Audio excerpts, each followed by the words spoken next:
Hey, how's it going? Jean here with Luma University.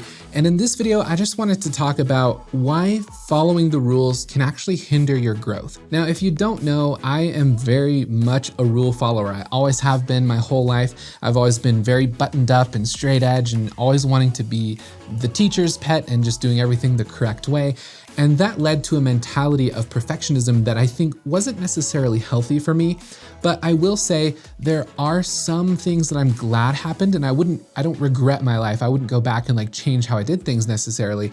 But as I've gotten older and as I've matured, I've let go a lot of that perfectionism, and I've really begun to embrace not following the rules anymore. So I just wanted to talk about that journey real quick, and maybe you can relate. So when I first started my journey in creativity, I started in audio engineering. I wanted to be a music producer, create some EDM, some dubstep. I really love that kind of stuff.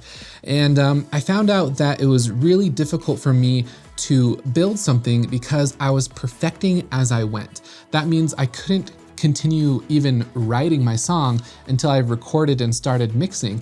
And it's just a backwards way of working. And so I ended up burning out really, really fast from creating music because I wanted to perfect it from the beginning as I built it. And it just burned me out because you can't mix a song without it being written and recorded. And you just get into this loop of doing things wrong. And I learned a lot with that.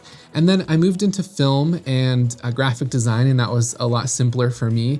And I think that really helped. But at the same time, I was still very much a perfectionist to the point where I wouldn't break any rules. I wouldn't get my creative juices going because I would always be focused on the colors I was choosing and the structure of how I was building it, the resolution of my projects and stuff like that. And I was so caught up in the technical side that it really, I think, stunted my growth in the creative side, and I'm still feeling the effects of that today. A lot of my work is extremely simple because my brain is extremely simple, but I'm very much focused on technique.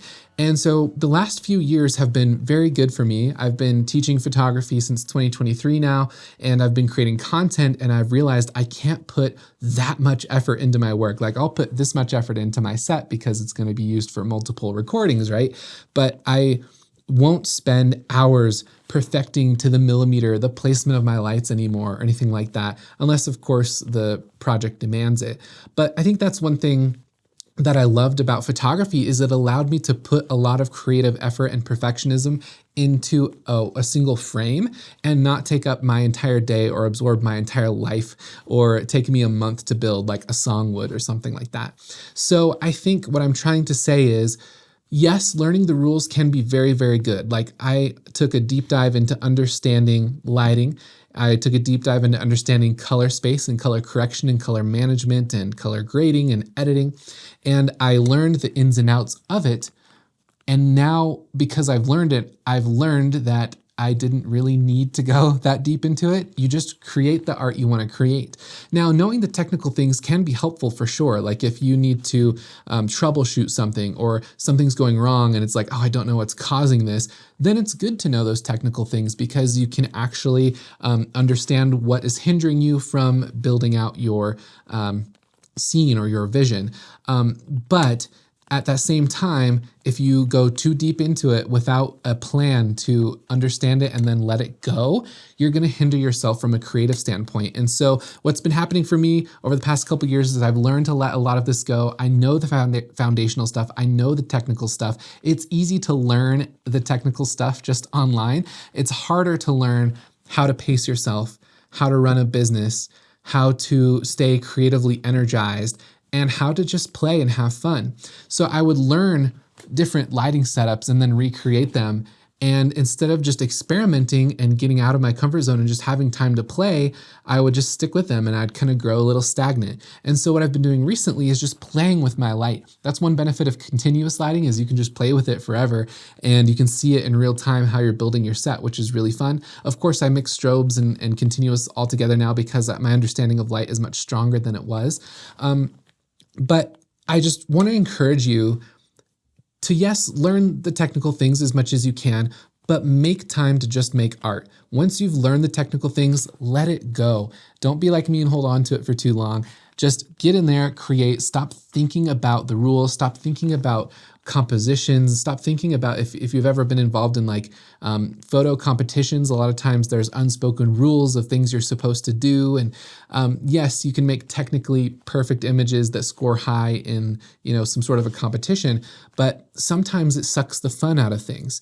Break the rules, get out there and experiment, have fun, get your lights out, get your camera out. Don't worry about your settings, just worry about what you're seeing on your screen. This is one reason why having a calibrated monitor is really helpful, by the way. So as long as your monitor is calibrated and shows color really well, then just create and have fun and don't think about anything else.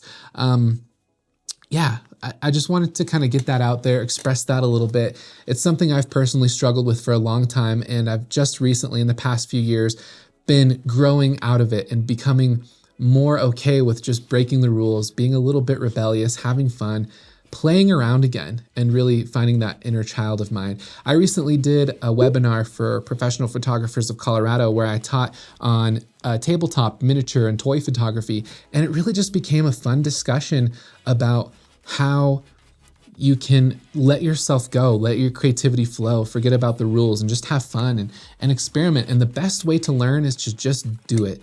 Ultimately, you can read all about things all the time, but if you read and you don't implement right away, it's not going to be worth learning. So you have to learn, understand, and do for it to solidify in your head. But if you don't want to learn, it's better to just do. So of course, ideally, you would learn as much as you can and implement as you go and get better and better and better and be well-rounded in understanding the technical and the creative. But don't let the technical consume you like it did me for so many years.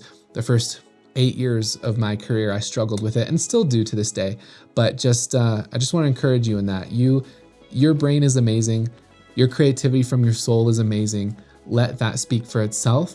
And let the gear take the background. Let the technical side take the background in your work, and you'll see a much higher impact of emotional connection with your work and your audience. So I hope that helps. So I hope that's inspiring for you. If you would, tell me down below what kind of experience you have with perfectionism and creativity and the balance of technicality versus emotion or versus creativity. I'd love to learn from those of you who are creative first, because I'm definitely not. So definitely let me know your stories. Of course, subscribe if you have any questions. I'm here for you. And I make content like this all the time. You can also check out my backlog on YouTube, and then go to lumauniversity.com. You can sign up for my mailing list, which has some free resources and lighting guides and things like that to kind of help you get started or to continue on your journey with photography. So I hope you'll stick around. Thank you so much for watching, and I hope this inspired you a little bit, and I will see you in the next video.